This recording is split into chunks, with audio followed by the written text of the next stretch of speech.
நீங்கள் டச் பண்ணுங்கள். அப்போ தான் நான் போடுற வீடியோ எல்லாமே உடனே நோட்டிஃபிகேஷன் கிடைச்சிடும். வீடியோ ஃபுல்லாக ஸ்கிப் பண்ணாமல் பாருங்கள் ஃப்ரெண்ட்ஸ். நிறையா ஹெல்த் டிப்ஸ் அண்ட் ட்ரிக்ஸ் எல்லாம் சொல்லியிருப்பேன். வாங்க வீடியோக்குள்ளே போகலாம் ஃப்ரெண்ட்ஸ். இன்றைக்கி உருளைக்கிழங்குல ஒரு மசால், பூரி சப்பாத்திக்கெல்லாம் ஆகிற மாதிரி ஒரு மசால் செய்கிறேன்.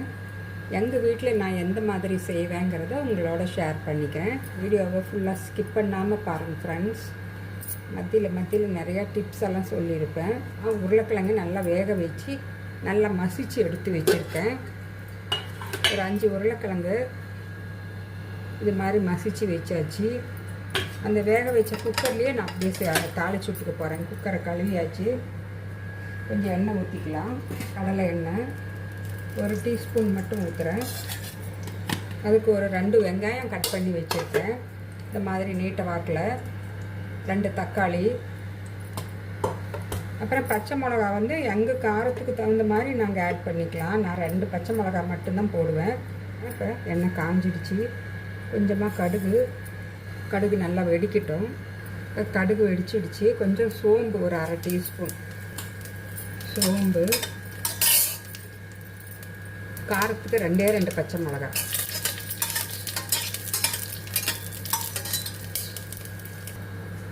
கருவேப்பிலை,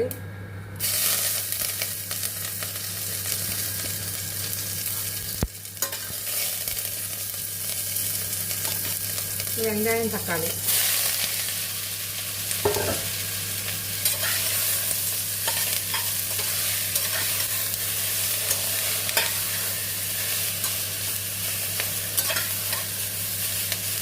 ஒரு பிஞ்சு உப்பு ஆட் பண்ணிக்கிறேன். இந்த வெங்காயம் தக்காளி சீக்கிரமாக நல்லா வெந்து வரும்.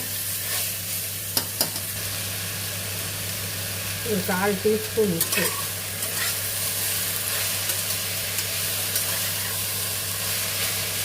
அப்படியே லோ ஃப்ளேம்லேயே விட்டுடலாம். நல்லா இந்த வெங்காயமும் தக்காளி நல்லா மசிஞ்சு வந்துடும்.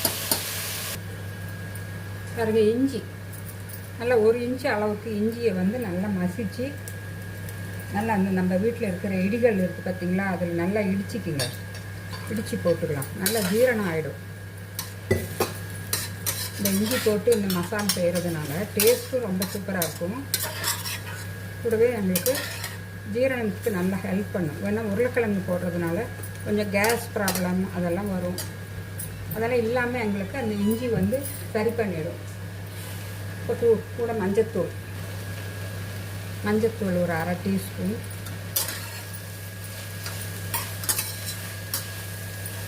நிமிஷமாக ரெடி பண்ணிடலாங்க. எல்லாம் நம்ம கட் பண்ணி ரெடி பண்ணி உருளைக்கிழங்கெல்லாம் வேக வச்சுக்கிட்டோம்னா நிமிஷமாக ஆகிடும் இந்த மசாலா. இது பூரி சப்பாத்திக்கும் நல்லாயிருக்கும். நம்ம தோசைக்கும் வச்சு மசால் தோசை மாதிரியும் செஞ்சு குழந்தைங்களுக்கு வீட்டில் இருக்கிறவங்களுக்கெல்லாம் செஞ்சு கொடுக்கலாம். அந்த மாதிரி தான் செய்கிறேன். 1 டேபிள் ஸ்பூன் அளவுக்கு தனியா பவுடர். கரம் மசாலாலாம் எதுவும் வேண்டியதில்லை, வெறும் தனியா பவுடர் மட்டும் போதும்.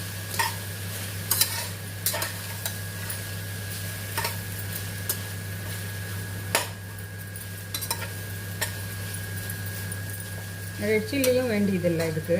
நான் தான் ஆல்ரெடி பச்சை மிளகா போட்டிருக்கேன், அதே போதும். இப்போ இதுக்கு நல்லா ஒரு டம்ளர் அளவுக்கு தண்ணி ஊற்றிக்கலாம்.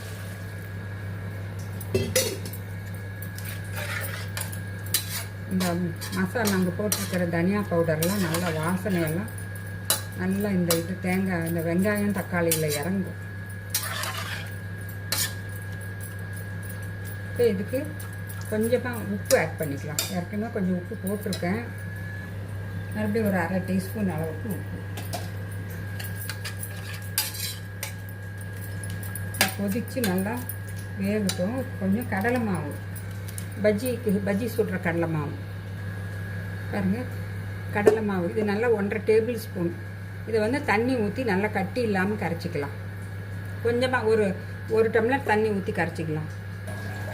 பாருங்கள், இந்த அந்த ஊற்றின தண்ணியெல்லாம் நல்லா சுண்டி வெங்காயமும் தக்காளியும் நல்லாவே வெந்துடுச்சு.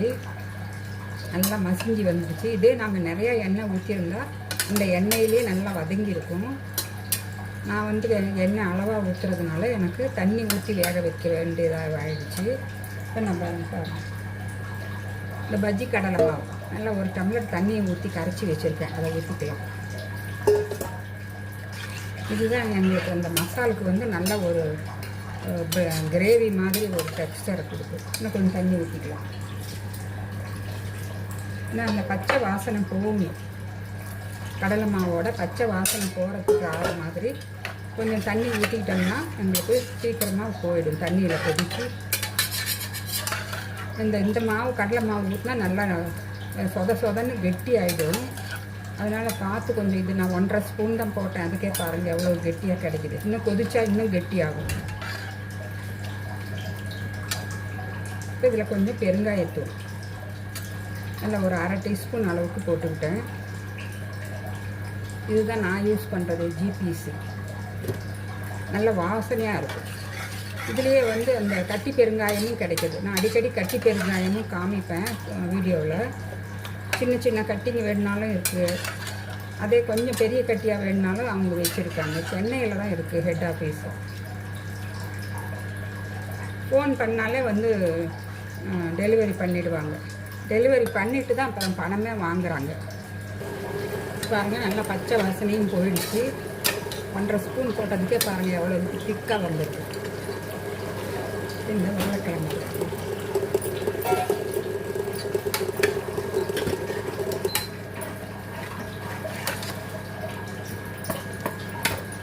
இது ஒரு 2 நிமிஷம் கொதிக்கட்டும். ஸ்டவ் ஆஃப் பண்ணால் உருளைக்கிழங்கு மசாலா ரெடி. பாருங்கள் நல்லா உருளைக்கிழங்கு போட்டு நல்லா கொதிச்சிடுச்சு. இப்போ கொஞ்சம் நேரம் கழித்து நான் ஸ்டவ் ஆஃப் பண்ண போகிறேன். இது மாதிரி நீங்களும் செஞ்சு சாப்பிட்டு பாருங்கள், ரொம்ப டேஸ்ட்டாக இருக்கும். ரொம்ப உருளைக்கிழங்கு நிறைய ரொம்ப நல்ல மருத்துவ குணங்கள் இதில் இருக்குது. இதை நான் மறந்து ஸ்டவ் ஆஃப் பண்ணிட்டேன். இது வந்து புற்றுநோய் கேன்சர் வராமல் பார்த்துக்கும், உடம்புக்கு வயிற்று புண்ணெல்லாம் குணப்படுத்தும். சுகர் பேஷண்ட்டுகளும் சாப்பிட்லாம் இந்த உருளைக்கிழங்கு, ஒன்றும் பிரச்சனையே இல்லை. இந்த மாதிரி நிறைய மருத்துவ குணங்கள் இதில் இருக்குது. இது நாங்கள் டீப் ஃப்ரை அது மாதிரியெல்லாம் செய்யாமல் இது மாதிரி மசாலா அல்லது பொரியல் மசியல் அது மாதிரியெல்லாம் செஞ்சு சாம்பாரில் எல்லாம் போட்டு சாப்பிட்லாம். ஃப்ரெஷ் லீவ்ஸ் கொஞ்சம் போட்டுக்கிட்டேன். அவ்வளோதான், ஸ்டவ்வும் ஆஃப் பண்ணிட்டேன். எங்கள் வீட்டில் நான் மசாலா செஞ்சால் இப்படி, இதுவும் ஒரு மெத்தட். இந்த மாதிரி மெத்தட்லேயும் செய்வேன். பூரி சப்பாத்திக்கெல்லாம் ரொம்ப டேஸ்ட்டாக இருக்கும். நீங்களும் ஒரு தடவை ட்ரை பண்ணி பாருங்கள். 2-3 மெத்தடில் செய்வேன். அதில் இந்த ஒரு மெத்தட் உங்களோட ஷேர் பண்ணியிருக்கேன். உங்களுக்கு இந்த வீடியோ பிடிச்சிருக்குன்னா ஒரு லைக் பட்டனை கிளிக் பண்ணுங்கள். ஃப்ரெண்ட்ஸ் ஃபேமிலிக்கும் ஷேர் பண்ணுங்கள். நான் மறுபடியும் அடுத்த ஒரு இன்ட்ரெஸ்டிங்கான வீடியோவில் சந்திக்கிறேன் ஃப்ரெண்ட்ஸ். பை.